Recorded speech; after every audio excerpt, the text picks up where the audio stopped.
Good morning, everyone. It is November 22nd, and I'm going to talk about this pause that has been agreed to. So, Israel and Hamas have agreed to a 4-day pause in fighting with various conditions.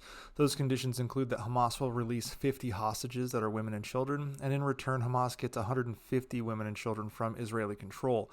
It is a 3-to-1 exchange ratio. The U.S., along with Qatar, played a role in initiating and mediating these talks for the release of hostages, and it is expected that 3 Americans will be among those released in the first wave.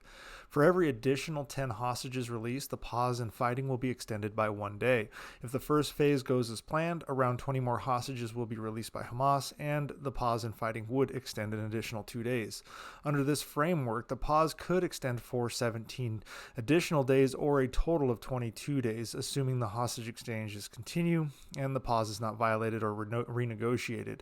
An operations center is to be set up in Doha, Qatar, to monitor these transfers. The International Committee of the Red Cross is expected to take custody of the hostages from Hamas in Gaza and hand them over to Israeli Defense Forces. Additionally, there will be a cessation of all air traffic over southern Gaza and for 6 hours every day over northern Gaza.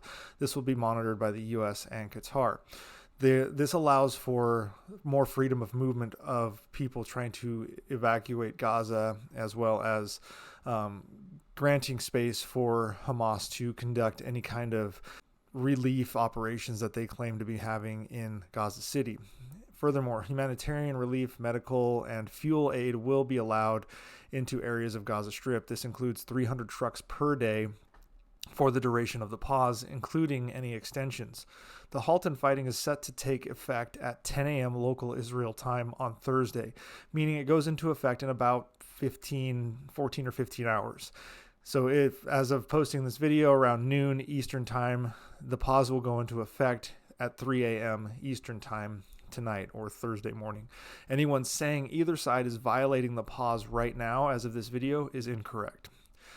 However, this does not mean the war ends. During the upcoming 4-day hiatus in hostilities, Israel's primary focus will be on retrieving those 50 captives in the initial stages and any after that may come forward.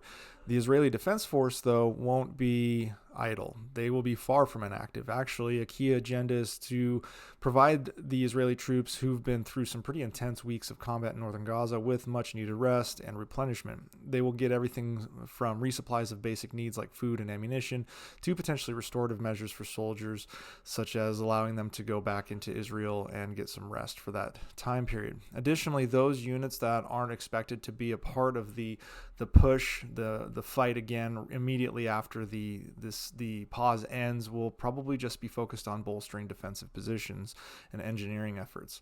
This pause really presents an invaluable chance for Israeli military strategists to plan their next move. With about half of northern Gaza still to be secure, the IDF anticipates more challenging ground combat ahead as they push further into the more dense portions of Gaza City.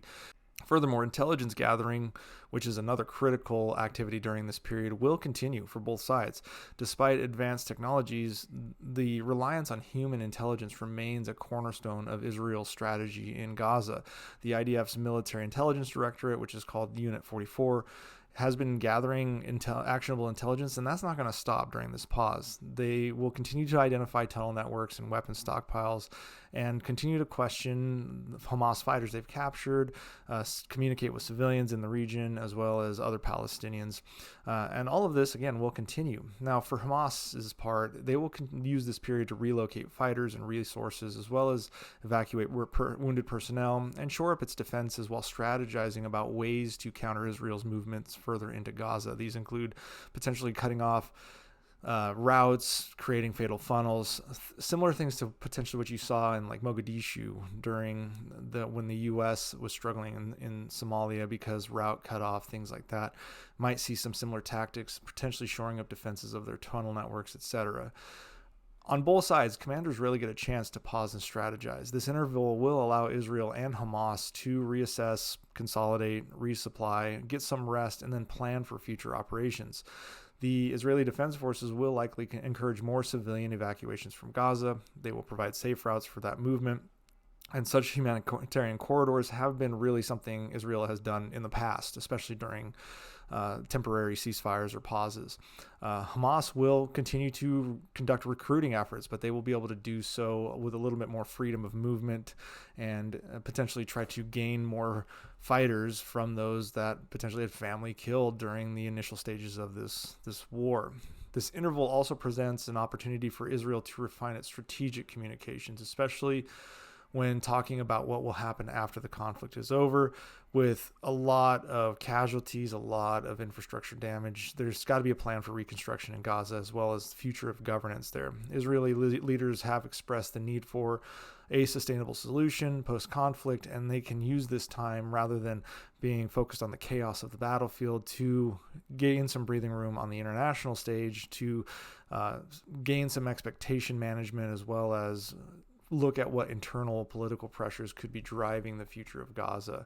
Hamas will likely leverage its partners, specifically in Iran, to call for a longer-term ceasefire or an end to hostilities entirely. In essence, this 4-day pause will not just be an end of the war. It'll just be a break in combat, but it is critical for both sides in strategic planning, humanitarian efforts, intelligence gathering, etc. Now I'm going to move over to the map so we can talk about what might happen after this pause ends.